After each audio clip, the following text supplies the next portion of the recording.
할렐루야. 오늘도 새날을 주신 하나님을 찬양합니다. 오늘도 이 새날 속에 일하시고 역사하시는 주님을 만나며 은혜가 충만한 하루가 되시기를 바랍니다. 오늘 우리에게 주시는 하나님 말씀은 창세기 9장 말씀인데요. 그 중에 16절, 17절 두 절만 봉독해 드리겠습니다.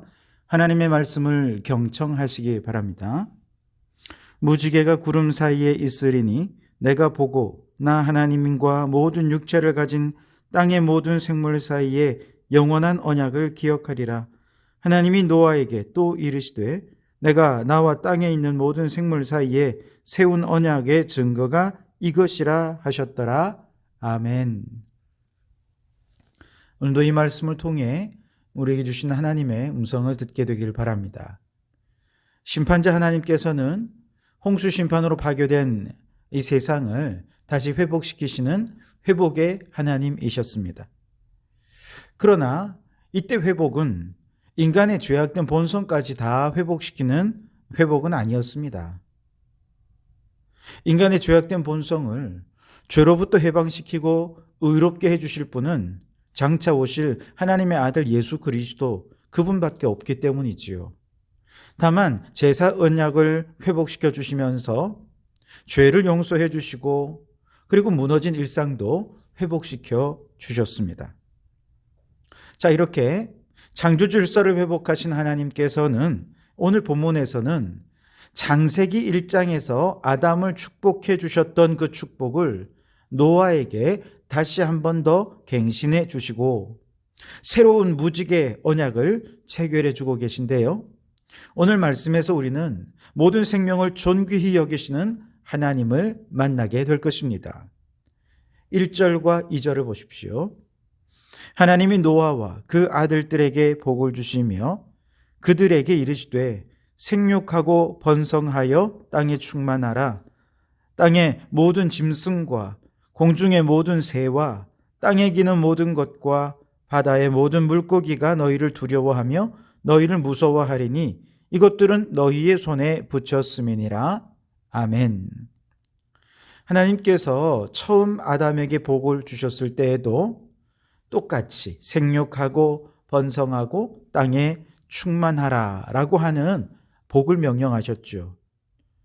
그리고 그때는 아담에게 땅을 다스리고 정복하라 라고 하는 사명을 덧붙여 주셨습니다. 이때 땅을 정복하라 라고 하는 말씀은 땅의 식물을 먹거리로 주시겠다는 의미일 것이고요. 땅을 다스리라 라는 명령은 하나님의 뜻에 합당하게 창조 질서를 보존하고 하나님의 공의, 하나님의 정의가 온 땅에 충만하도록 하나님의 통치권을 대신 실천할 수 있게 사람에게 그 통치권을 위임해 주셨다라는 의미가 바로 그 속에 담겨져 있는 것입니다. 이와 같이 다스리고 정복하라는 하나님의 명령을 받아서 죄를 짓기 전에 아담은 정말 그야말로 하나님의 뜻대로 모든 생물들이 생육하고 번성하고 땅에 충만하도록 창조 질서를 유지하게 하기 위해 청지기로서 최선을 다했습니다. 하나님께서 동물들을 아담의 앞으로 데리고 오셨을 때 아담은 모든 동물들의 이름을 정성껏 지어주면서 그 생명이 그 자체로 의미 있고 아름다운 목적을 따라 살아가도록 해 주었습니다. 그 모습을 하나님께서는 참으로 좋게 여겨 주셨죠. 그런데 홍수 심판 이후에도 하나님께서는 일단 노아에게 아담과 똑같이 생육하고 번성하고 땅에 충만하도록 축복해 주셨습니다만 안타까운 내용이 있습니다. 여기서 좀 달라지는데요. 땅의 생물들이 인간을 두려워하고 무서워하게 되었다는 것입니다. 즉 여전히 하나님을 대신할 통치권이 인간에게 있습니다만 그러나 더 이상 하나님의 창조 질서가 생태계를 유지하는 원리가 아니라 인간에 대한 두려움, 인간에 대한 무서움이 이 생태계를 유지하는 새로운 질서로 자리 잡게 되었다는 것입니다. 이사야서 11장에 보시면 새하늘 새 땅의 모습을 예언한 내용이 있는데요. 만일 그것이 태초의 에덴의 모습을 회복하고 재현한 모습이라고 한다면 아마도 틀림없이 태초의 에덴에서는 짐승들이 서로 사납게 잡아먹고 먹이 사슬을 통해 생태계 균형을 유지하지 않았을 것이 틀림이 없습니다. 에덴 동산에는 육식 동물이 없습니다. 이사야 11장에 보면 에덴 동산에는 초식 동물들만 있었어요. 사자와 어린 양이 함께 뒹굴고 독사굴에 어린이가 손을 놓고 장난을 쳐도 물지 않는 그야말로 모든 생물이 서로 공존할 수 있는 곳이 에덴이었던 것이죠. 그런데 노아 이후부터 생태계는 생산자인 식물들은 1차 포식자인 초식동물에게 먹이가 되고 초식동물은 2차 포식자인 육식동물들에게 먹이가 되고 그렇게 먹이 사슬을 통해서 생태계 균형을 유지하게 된 것이죠. 그리고 그 모든 먹이 사슬의 가장 최상의 포식자인 인간을 모든 생물들은 두려워하면서 인간은 그들의 두려움을 이용해서 모든 자연 위에 군림할 수 있게 된 것이죠. 이것이 오늘 우리의 모습입니다. 왜 이렇게 에덴어의 모습과 홍수 심판 이후의 모습이 달라지게 된 것일까요? 그 이유는 아무래도 인간의 죄악된 본성 자체가 여전히 해결되지 않은 상태였기 때문이었을 겁니다. 예수님 외에 다른 방법으로는 의롭게 변화될 수 없기 때문이죠. 자, 그렇다면 이처럼 죄악된 본성을 인정하면서 하나님께서는 어떻게든 인간이 생물들과 공존할 수 있는 방법들을 알려주시는데요. 우선 고기는 먹되 핏째 먹지 말도록 말씀하셨습니다. 3절에 보면 하나님께서 노아에게 산 동물을 먹거리로 허용해 주셨습니다. 왜냐하면 홍수 심판 이후에는 식물이 다시 자라고 성장하고 그리고 유실수들이 자라서 열매를 맺어서 인간의 먹거리가 되기까지는 너무 많은 시간이 필요했기 때문에 산동물을 먹을 거리로 허용하셨던 것은 인간에 대한 하나님의 배려였고 어쩔 수 없는 하나님의 선택이었던 것이죠. 자, 어쩔 수 없이 고기를 먹도록 허용은 했지만 한 가지 단서를 붙이는데요. 4절과 5절에 보면 그러나 고기를 그 생명되는 핏째 먹지 말 것이니라. 내가 반드시 너희 피 곧 너희의 생명의 피를 찾으리니 짐승이면 그 짐승에게서 사람이나 사람의 형제면 그에게서 그의 생명을 찾으리라. 자, 여러분, 저는 이 말씀에 대해 여러 차례 해설을 해드렸습니다. 즉 고기를 먹되 핏째 먹지 말라 하는 이 말씀은 동물을 먹기 위해서 반드시 죽여야 하지 않습니까? 그런데 그렇게 도살하고 죽일 때 그 동물을 잔인하게 죽이지 말고 그 생명을 존중하는 방식으로 도살을 해서 먹어야 한다라는 의미라는 것이죠. 최근에 아바타2가 개봉을 했는데요. 아주 인기가 많다고 합니다. 저는 아직 아바타2는 보지 못했지만 기회가 되면 꼭 한번 보고 싶은데요.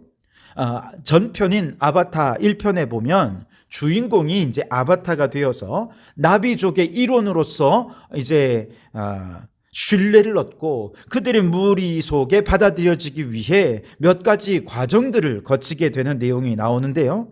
그 과정 중에 하나가 뭐냐 하면 동물들을 잡을 때에는 반드시 동물에 대해 미안한 마음과 고마운 마음을 표현하도록 하는 것이었습니다. 물론 영화에서는 이 범신론적인 사상이 배경이 되고 있습니다만 우리 그리스도인들은 그 동물 안에 어떤 동물의 정령이 들어있기 때문이 아니라 하나님께서 그 동물까지도 하나님의 영광을 반영하는 존재로 존귀하게 창조하셨기 때문에 그 동물의 생명들까지도 존귀히 여길 수 있어야 한다는 것입니다. 동물의 생명에 대해 이렇게 존귀하게 여길 수 있다면 사람의 생명에 대해서는 두말할 나위가 없겠죠. 고대 시대에 복수는 정당한 것이었습니다. 그리고 이렇게 복수를 할 때는 또다시 내가 복수를 당하지 않기 위해서 내가 점령하는 그 부족에 잔인하도록 모든 부족의 어린아이까지도 다 죽이는 이것이 그 당시는 자연스러운 것이었습니다.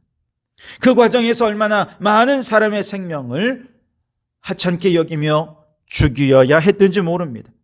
이러한 잔인한 고대 사회 분위기 속에서 하나님께서는 노아에게 말씀하시는 거예요. 6절에 다른 사람의 피를 흘리면 그 사람의 피도 흘릴 것이니 이는 하나님이 자기 형상대로 사람을 지으셨음이니라 말씀하십니다.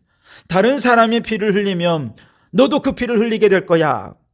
이 말은 무슨 말입니까? 눈에는 눈, 이에는 이, 피에는 피, 생명에는 생명이라는 법칙을 그들에게 말씀해 주신 것이죠. 왜냐하면 당시 사람들이 너무 잔인하게 피해보고 보복으로 사람을 너무 쉽게 죽이니까. 그래서 우리 가족에서 한 사람이 죽었는데 이걸 보복하기 위해서 아주 상대편의 전 부족을 다 멸절시키는 이런 일들이 너무 빈번했기 때문에 그러지 말고 보복을 할 때에도 우리 가족의 한 명의 피를 흘리겠다면 저쪽 집안에도 한 사람의 피만 흘리게 해라.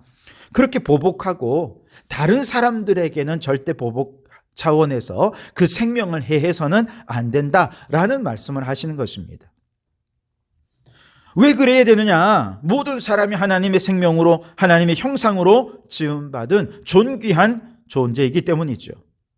근데 여기서 더 나아가서 신약으로 넘어오면 예수님께서는 마태복음 5장 43절에서 내 이웃을 사랑하고 내 원수를 미워하라 하였다는 것을 너희가 들었으나, 이게 동종보복의 법칙이죠. 그러나 나는 너희에게 이르노니 너희 원수를 사랑하며 너희를 박해하는 자를 위하여 기도하라. 보복하지 말라는 것입니다. 복수하지 말라는 것입니다. 원수까지도 품어 사랑하는 것이 하나님의 뜻이라고 주님께서 말씀해 주셨습니다. 여러분, 인간에게는 모든 생명을 다 멸하게 할 수 있는 엄청난 힘이 있습니다. 그러나 그 힘으로 피조물을 두려움으로 다스리거나 피해 보복으로 사람들을 죽이고 멸하는 데 사용하지 말고 사람을 비롯한 모든 동물의 생명을 존귀히 여겨서 생육하고 번성하여 땅에 충만할 수 있도록 하나님의 창조 질서를 따라 하나님의 통치권을 행사하는 우리 인간들이 되어야 한다는 얘기지요. 두 번째로 하나님께서는 이제 소위 무지개 언약이라고 하는 중요한 언약을 세우시는데요.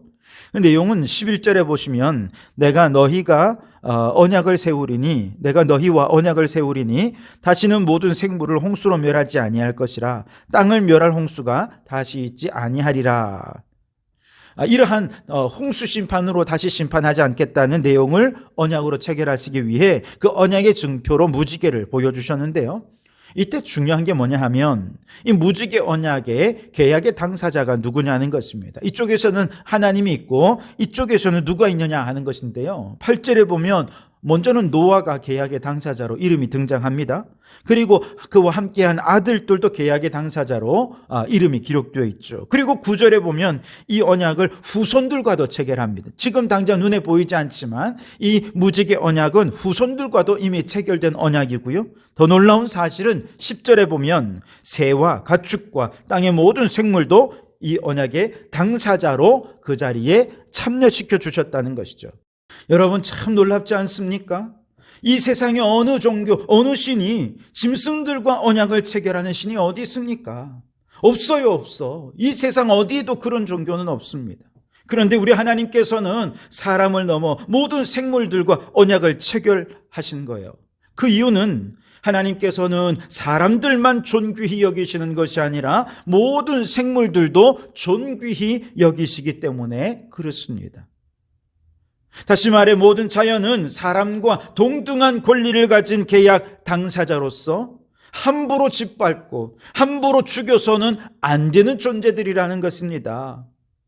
12절에 보시면 하나님이 이르시되 내가 나와 너희와 및 너희와 함께하는 모든 생물 사이에 대대로 영원히 세우는 언약의 증거는 이것이니라 라고 말씀하시면서 노아와 가족뿐 아니라 생물들까지 계약 당사자로 세우십니다. 15절에도 똑같아요. 내가 나와 너희와 및 육체를 가진 모든 생물 사이에 내 언약을 기억하리니 라고 말씀하시죠. 16절에도 무지개가 구름 사이에 있으리니 내가 보고 나 하나님과 모든 육체를 가진 땅의 모든 생물 사이에 영원한 언약을 기억하리라 하셨습니다. 17절 말씀에도 하나님이 노아에게 또 이르시되 내가 나와 땅에 있는 모든 생물 사이에 세운 언약의 증거가 이것이라 하셨더라. 여러분, 무지개 언약에서 하나님께서 모든 생물을 인간과 동등한 계약 당사자로 이렇게 끊임없이 반복해서 언급하고 계신데도 우리는 너무 인간 중심적인 시각으로 성경을 보다 보니 아무리 이 본문을 읽어도 생물들을 계약 당사자로 인정하신 하나님의 뜻을 깨닫지를 못했던 것이죠. 여러분, 이제 우리가 성경을 읽을 때 인간 중심적인 시각을 넘어 하나님 중심으로 다시금 성경을 바라보는 영적 안목이 열려질 수 있기를 바랍니다. 성경에서 내가 듣고 싶은 말씀만 듣고 보고 싶은 말씀만 보는 것이 아니라 하나님이 정말로 뭐라고 말씀하시느냐, 그 진심으로 귀 기울일 수 있기를 바랍니다. 우리 하나님은 모든 생명을 존귀히 여기시기 때문에 고기는 핏째 먹지 말아라 명령하셨습니다. 뿐만 아니라 모든 생물을 사람과 동등한 계약 당사자로 세우셔서 무지개 언약을 체결해 주기도 하셨습니다.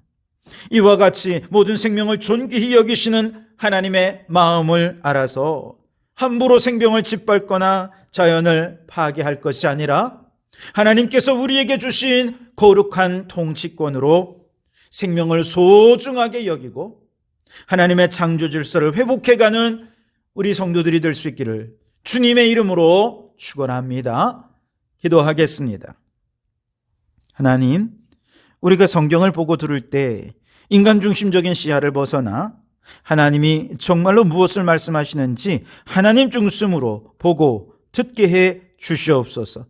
하나님은 모든 생명을 존귀히 여기시는 하나님이십니다. 비록 죄와 심판으로 인해 우리가 고기를 먹기 시작했고 물이 깊은 식습관이 되었지만 우리의 먹거리로 식탁에 올라오는 고기들이 얼마나 생명을 존중받으며 자라고 도살되어 우리의 상 위에 올라오는지 더 많은 관심을 가지고 살펴보게 하시고 생명을 존귀히 여기시는 주님의 마음으로 생물을 보호하고 사랑하며 살다가 저 천국에서 모든 생물들과 함께 어우러져 공존하는 새하늘 새 땅에 들어가게 해 주시옵소서.